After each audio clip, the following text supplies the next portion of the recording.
Неуспешен обид на уставните судии по 4 години да одлучат дали поранешниот председател Иванов имал право да ја повлече дадената аболиција.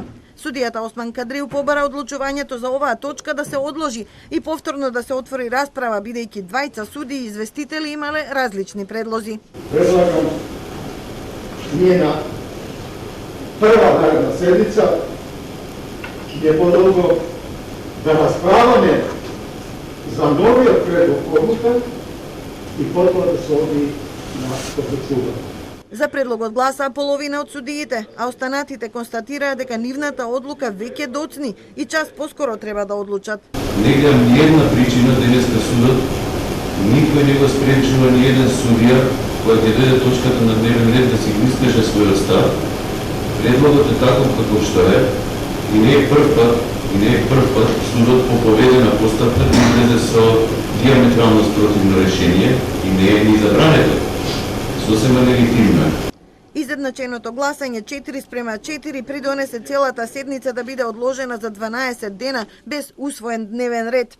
Пред точно една година судијата известител Владимир Стојановски предложи, а мнозинството судии прифати да се поведе постапка за членот 11а од Законот за помилување. Образложението беше дека се внесува правна несигурност, доколку на председателот му се дава можност да аболицира, а потоа да се премисли.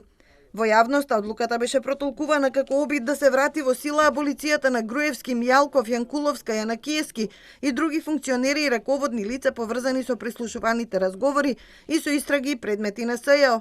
Откако мандатот на Стојановски пролетта истече, предметот го презеде судијата Дарко Костадиновски, кој беше советник на Иванов токму во периодот на аболицирањето. Тој дава поинаков предлог, поведената постапка да се стопира. Несогласувањата меѓу уставните судии се продолжение на повеќегодишната дебата дали Иванов воопшто имал право на ваква аболиција за да поштеди од прогон 50 на тогашни функционери. Дел од обвинетите се обратија до судот во Страсбур. Меѓународниот суд се уште го чека одговорот од македонската држава.